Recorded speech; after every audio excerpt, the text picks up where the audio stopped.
गृह में कौन सोता है। मथुरा क्या चले गए, राधा रानी की आंखों से नींद चली गई, मारा चैन छूट गया।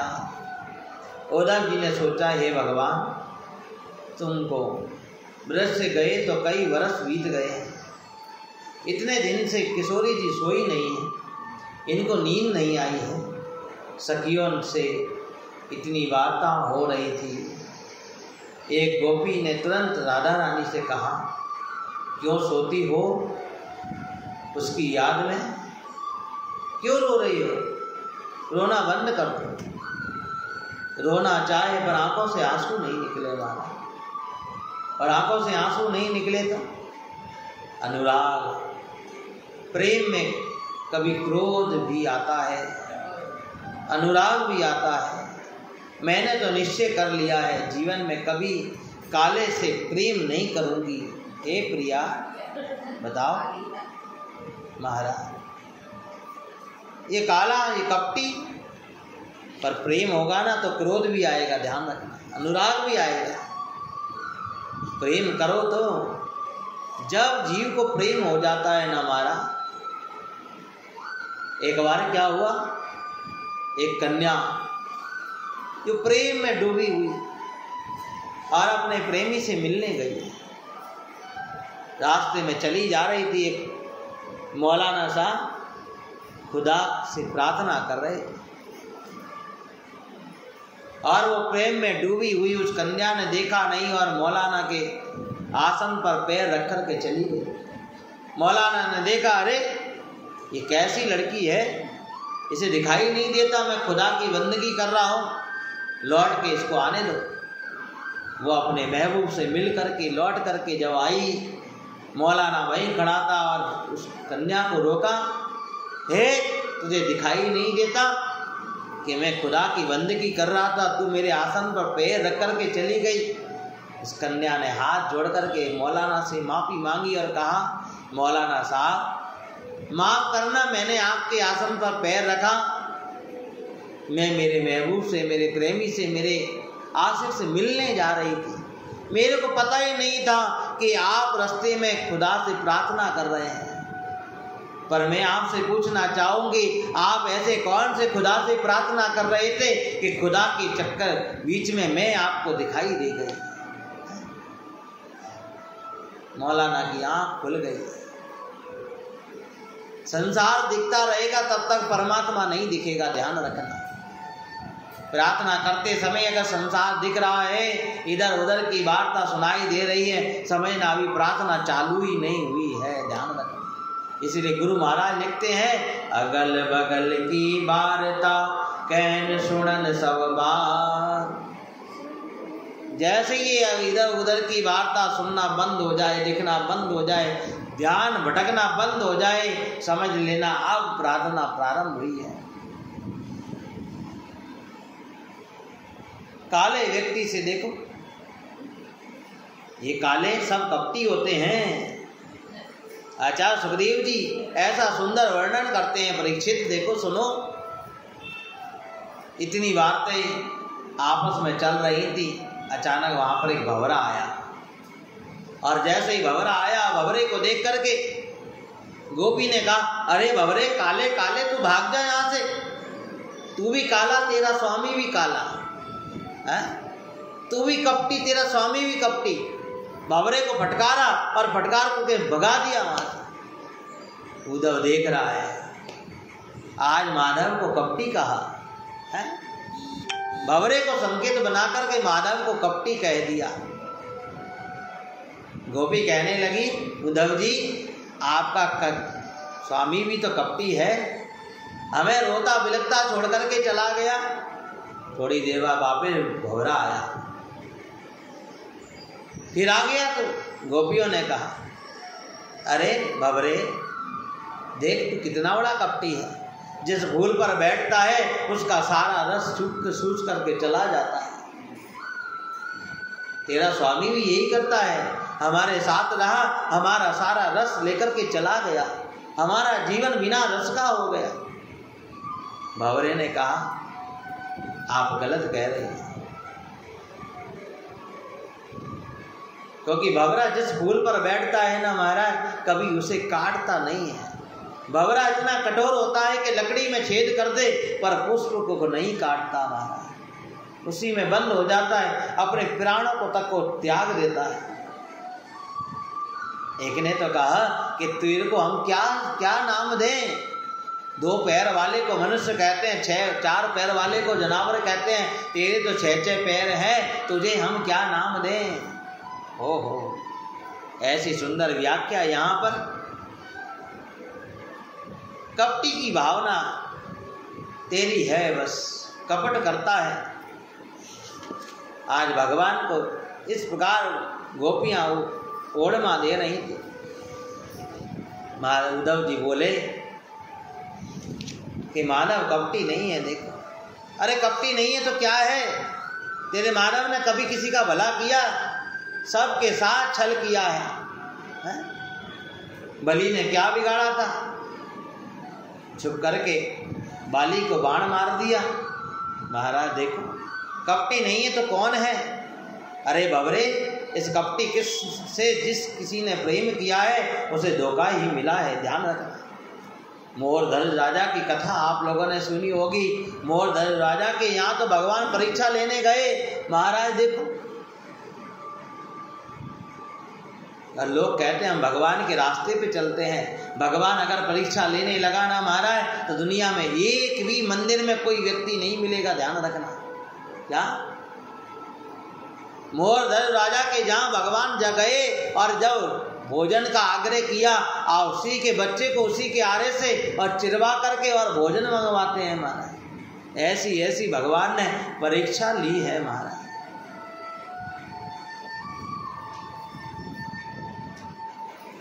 इसीलिए यहाँ पर गोपियां भगवान के लिए बहुत कुछ कहते हैं, हे उद्धव जी। और अभी भी आया है ना, तो देखो गोपियों ने कहा उद्धव जी आप जा रहे हो ना, तो थोड़ा सा संदेशा मानव को कह देना। जाने वाले एक संदेशा श्याम प्रभु से कह देना, एक दीवाना याद में रोता उसको दर्शन दे दे। उद्धव तुम नहीं समझ पाओगे। उद्धव जी का ज्ञान धरा का धरा रह गया। पोती पढ़ पढ़ जग मुआ, पंडित भया न कोय, 2 अक्षर प्रेम के पढ़े सो पंडित हो। सब गोपियां केवल प्राण भी तो नहीं निकलते हैं, भगवान के विरह में प्राण भी रोके बैठी हैं गोपियां। ऐसा पावन प्रसंग, उद्धव के नेत्र सजल हो गए, नेत्रों में अश्रु प्रभाव हो चला। ज्ञान की जो सेज थी वह गोदड़ी बन गई प्रेम के डंडों से। और उद्धव ने एक ही बात कही, आशा महो चरण रेणु जुसाम हम सयाम, वृंदावन की मापी गुलमल तोस धीनाम, यादुदत्यम स्वयं जन्माय पदम, चाहिताम भेजुन मुकुंदम पदवी, श्रुति भीर विगमयम। हे गोपाल, यदि मानव का शरीर कभी भूले से हमें मिले तो ब्रज में देना, यदि पशु भी बने तो ब्रज मंडल में बने महाराज, कम से कम तेरी रज तो हमें प्राप्त हो जाएगी। इसीलिए कभी भी वृंदावन जाने का मौका मिले तो ब्रज रज में लौटने का जरूर प्रयास करना। बोलिए भक्त वत्सल भगवान की। उद्धव जी लौटे महाराज। उद्धव तो सुधव चलियो, सुनि गोपियन के बो, ज्ञान बजाई ढोढवी और प्रेम बजायो ढोल। प्रेम के ढोलने के सामने ज्ञान की डुबडुबी कौन सुने महाराज। जैसे उद्धव जी मथुरा में पहुंचे 7 महीने बीत गए। देखो आज 1 घंटे का कह करके गए थे और 7 महीने में लौटे हैं। और जैसे ही उद्धव जी को देखा और दौड़ करके माधव ने आज उद्धव जी को गले लगा लिया। आइए आइए ज्ञानी जी आइए। देखा भगवान क्या कहने लगे। उद्धव ने कहा जले पर नमक मत डालो। हाँ, तुम्हारे समान निठुर मैंने संसार में कोई नहीं देखा। देख करके आ रहा हूं मैं गोपियों की दशा, माँ यशोदा की दशा। तुम जैसा कपटी दुनिया में मैंने पहले कभी नहीं देखा। किशोरी राधा का शरीर सूख सूख करके लकड़ी जैसा हो गया है महाराज। आज जब सारी बात श्रवण कराई और माधव रो पड़े महाराज। देख भगवान की आंखों से आंसुओं की धारा निकल बैठी। उद्धव ने जैसे ही नेत्र बंद किए, प्रभु ने कहा खोल कर देखो। उद्धव ने खोले, आंखें खोली और देखते क्या है, कृष्ण की बगल में राधा रानी विराजमान है। बोलिए राधा कृष्ण भगवान की। कभी राधा रानी भगवान से अलग नहीं हुई महाराज। ऐसी पावन लीला, निर्गुण ब्रह्म की लीला हम जितनी सुने उतनी कम है महाराज। आगे सुखदेव जी महाराज पावन कथा श्रवण कराते हैं कि जब कंस मारा गया तो कंस की 2 पत्नियां हैं, अस्ति और प्राप्ति। दोनों जरासंध के पास गई। जीव सोचता है कि सब कुछ मेरा है, परंतु दुनिया में कुछ भी नहीं है हमारा। ध्यान रखना। जरासंध जो बार बार भगवान से युद्ध करता है, हजारों की सेना लेकर के, और भगवान कृष्ण से जरासंध बार बार युद्ध करता है। 17 बार 12 भगवान ने जरासंध को हराया। 18वीं बार सेना लेकर के जा रहा था देखो, और जब जा रहा था तो कहते 10,000 ब्राह्मणों को बिठा करके और चला, और ब्राह्मण को कह करके गया कि अगर जीत करके आया ना तो इतना सारा धन दूंगा कि जीवन में कभी पूजा पाठ नहीं करनी पड़ेगी। परंतु ध्यान रखना, अगर हार करके आया तो सबको मार दूंगा, ऐसा कह करके। परंतु यहाँ तो अब तो हमारा वो 10,000 ब्राह्मण मंत्र का सुमरण तो नहीं करें, अब तो याद करें कि अब मरना निश्चिंत है, क्योंकि ये जरासंध जीतेगा नहीं और हार करके आएगा तो अपन मारे जाएंगे। इसीलिए गोविंद को याद कर रहे हैं बार बार, हे गोविंद कृपा करो, कृपा करो, हमें बचाओ, क्योंकि अगर तुमने इस बार जरासंध को हरा दिया तो फिर हमारा मरना निश्चिंत है। और ऐसा जब भगवान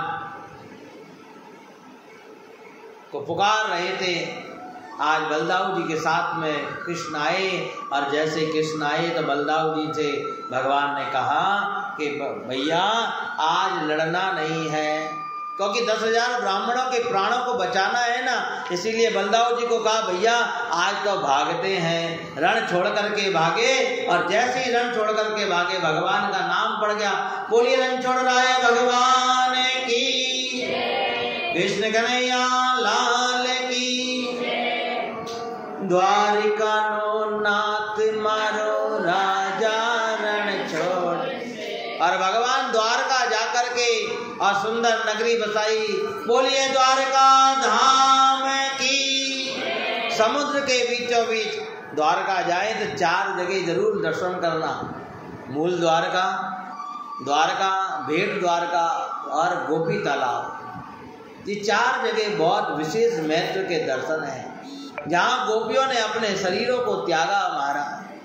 ऐसी पावन जगह, और भगवान का नाम पड़ा यहाँ रण छोड़ रहा है। रण छोड़ करके भागे और द्वारकाधीश बने हैं। देखो द्वारिका नो नाथ मारो राजा। आइए बड़े भाव से भगवान का पावन द्वारकाधीश बने हैं।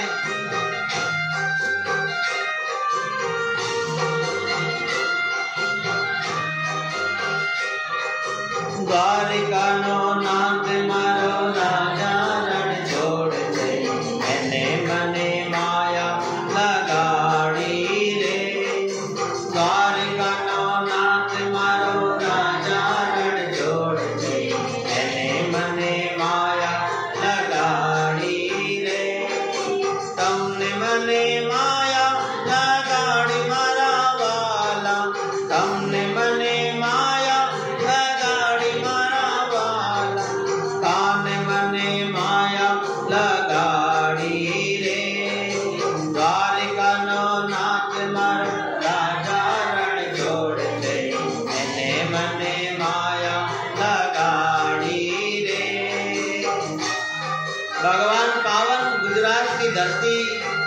पोरबंदर के पास द्वारका, और द्वारका में जाकर के भगवान रहते हैं।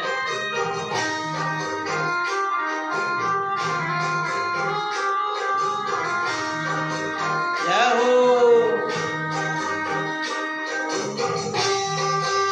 गाइए बड़े भाव से आनंद के साथ।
रण छोड़ करके भागे, छलांग लगाई, समुद्र के किनारे चले गए और देवताओं से प्रार्थना शिल्प ली।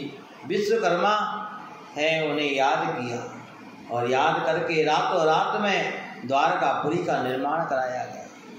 सोने की द्वारका, देखो सोने की लंका भी थी, सोने की द्वारका थी। इस भारत देश में सोने की कमी नहीं है, इसीलिए सोने की चिड़िया कहा करते हैं।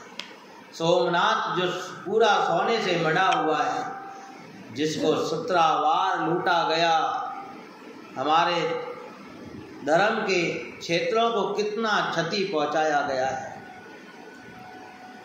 और सोने की द्वारका बनवा करके वहाँ भगवान राजा बने हैं। रेवत नाम के राजा की पुत्री के साथ में, रेवती के साथ बलराम जी का विवाह हुआ। कृष्ण बोले द्वारका के राजा तो हम हो गए, बड़े भैया का विवाह भी हो गया, अब हमारा विवाह रह गया है, इसलिए विवाह भी कर ले, राजा तो बन गए हैं, पर करें क्या।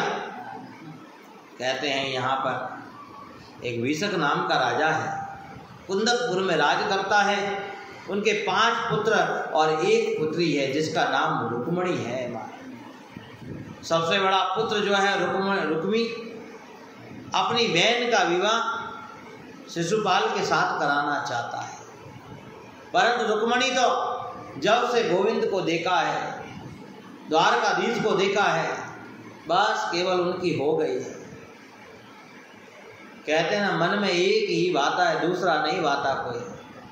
प्रेम एक से हो सकता है, अनेकों से प्रेम नहीं हो सकता, ध्यान रखना। क्योंकि बार बार जो बदलता है वो प्रेम नहीं होता महाराज, प्रेम तो एक बार ही होता है, ध्यान रखना। संसार में प्रेम करने बैठोगे सबसे नहीं कर पाओगे।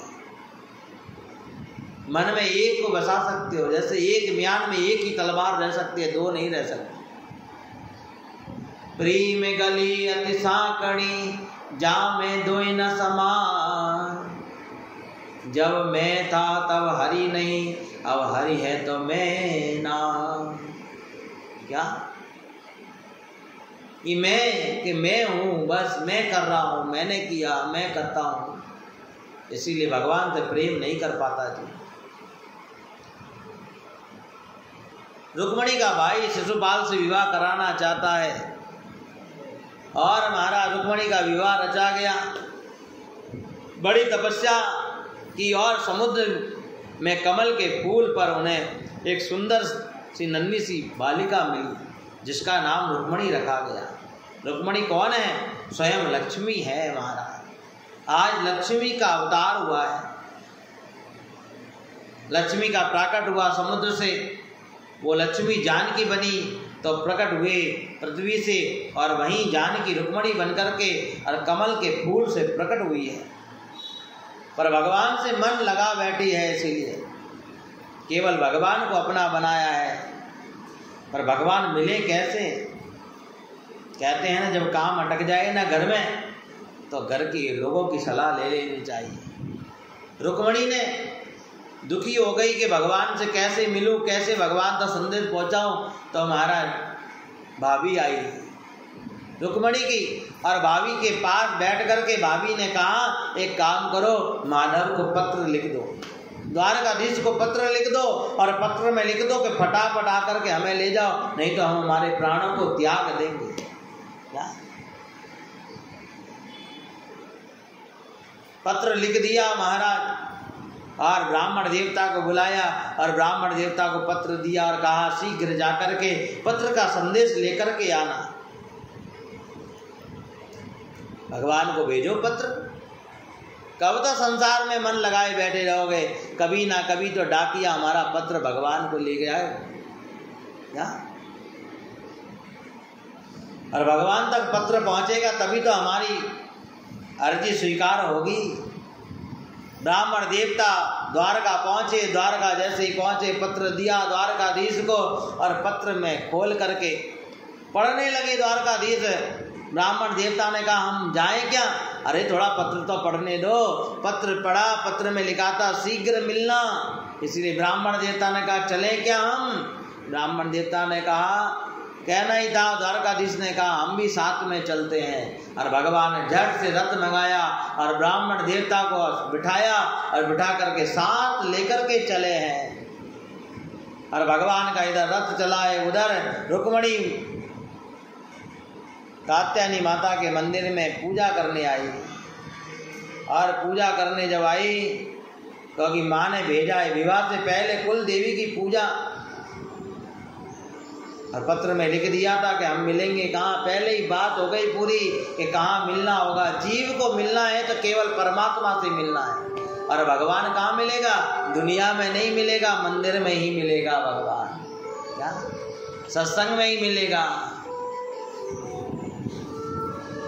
प्रभु तुझसे मिलने का सत्संग ही बहाना है।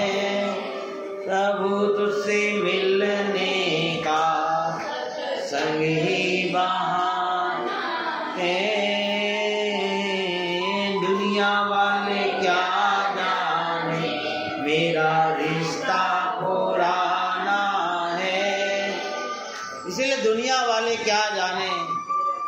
आज दुनिया की परवाह नहीं करते हुए रुक्मणी जैसे ही कात्यायनी माता के मंदिर में गई, यहाँ रुक्मणी जो हजारों सिपाहियों को पैरे पे लगा दिया और कहा ध्यान रखना कहीं रुक्मणी कहीं चली नहीं जाए। पर भगवान का रथ आया द्वारका से, और जैसे ही द्वारका से रथ निकला इतने में बलदाऊ जी आ गए सामने। कन्हैया, ओ कन्हैया कहाँ जा रहा है? तब ब्राह्मण देवता ने कहा कि कुंदकपुर जा रहे हैं। बलदाऊ जी ने कहा अरे कुंदकपुर में तो रुक्मणी का विवाह है, स्वयंवर रचा हुआ है, हमारे पास भी संदेश आया था। ओहो, हमारा लाला तो विवाह के योग हो गया है, हाँ जाना चाहिए। बलदाऊ जी ने कहा लगता है वहाँ कुछ झगड़ा नहीं हो जाए, इसीलिए पीछे से सेना लेकर के चले। बोलिए भक्तवत्सल भगवान की। और रुक्मणी जी तो कात्यायनी माता के मंदिर में खड़ी थी और विचार कर रही थी कि भगवान आए तो ठीक, नहीं तो यहीं पर ही हम हमारे प्राणों को त्याग देंगे। हजारों पहरेदार खड़े हैं, और जैसे ही भगवान का रथ आया कात्यायनी माता के मंदिर में, सारे पहरेदार देखते ही रह गए, देखते ही रह गए। और भगवान रथ से उतरे, झट मंदिर में गए, रुक्मणी का हाथ पकड़ा और पकड़ करके ले गए। ले गया ले गया ले गया रे द्वारकाधीश ले गया रे। ले गया ले गया ले गया रे द्वारकाधीश ले गया रे। ले गया ले गया ले। श्री राम जय राम जय जय राम, बोल श्री राम जय राम जय जय राम। ले गया ले गया ले गया रे द्वारकाधीश ले गया रे। देखते सब तो रह गए रे। ले गया ले गया ले गया रे। दौड़ो दौड़ो दौड़ो दौड़ो पकड़ो पकड़ो पकड़ो। ले गया ले गया ले गया रे द्वारकाधीश ले गया रे। ले गया ले गया ले गया रे। बोलिए कृष्णैया लाल की, द्वारकाधीश की। और सारे के सारे देखते रह गए। ले गया ले गया ले गया। रुक्मी आया, क्या हो गया, कौन ले गया? अरे कोई आया था ले गया। तुम क्या करे इतने सारे? कि महाराज क्या करें, उसका रूप ही इतना सलोना था कि हम तो देखते ही रह गए। भगवान की छवि तो महाराज एक बार दिखाई दे जाए जीव देखता ही रह जाता है। अब छोरी घर से चली गई तो महाराज जैसे जैसे बुलाया और वापिस महाराज संबंध हुआ, और द्वारकाधीश के साथ में वापिस रुक्मणी का विवाह होता है। और विवाह के लिए कंकु पत्री भिजवाई गई, द्वारका भेजी गई। बारात लेकर के द्वारकाधीश पधारे हैं। जय जय श्री द्वारिकेश नंद के दुलारे, नंद के दुलारे यशोदा के प्राण प्यारे। आज भगवान इधर रुक्मणी जी को सजाया गया, देखो। और रुक्मणी को सजा करके, क्योंकि भगवान की बारात आ रही है, और महाराज आज समय ने संकेत दिया 5 भी बजने वाले हैं। आइए एक छोटा सा भजन गा करके आज की कथा को यहीं भगवान का विवाह कराएं, क्योंकि ये जीव जन्म जन्म से भगवान से मिलने के लिए तारू है। जन्म जन्म की उबरी मारी सुरता, अब के ब्याह रचायो रे, अब के ब्याह रचायो रे, अब के ब्याह रचायो। सब आनंद के साथ ये भजन का आनंद लेंगे। इसी भजन में हम भगवान का विवाह करेंगे किस प्रकार गुरु कृपा से। और देखो भगवान का विवाह। जय हो बोलिए द्वारकाधीश की। आनंद के साथ में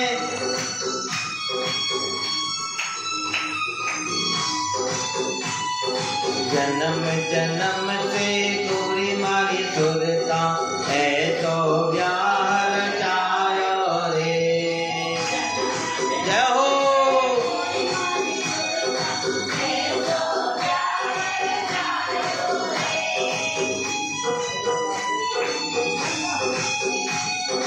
ऐसा ऐसा लगन लिखाया हमारा गुरु जी, ऐसा ऐसा लगन लिखाया हमारा, ऐसा ऐसा लगन लिखाया रे। जय हो। जन्म जन्म से गोरी मारी सुरता, अब के ब्याह रचाया रे।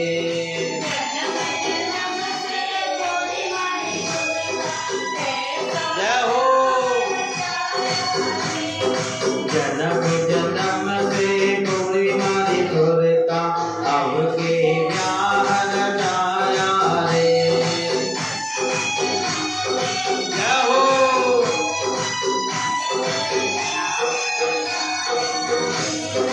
ऐसा ऐसा लगन लिखाया हमारा,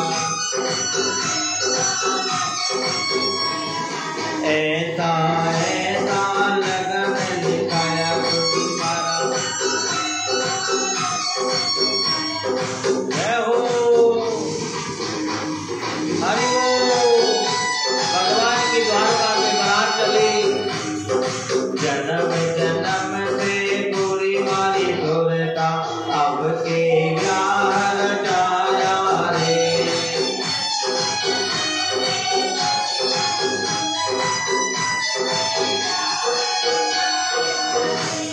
ब्याह होगा तो भगवान के साथ, क्योंकि संसार से संबंध बनाते बनाते कितने ही जन्म बीत गए।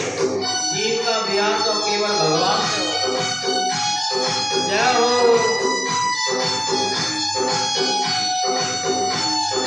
हरि बोल।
मिल का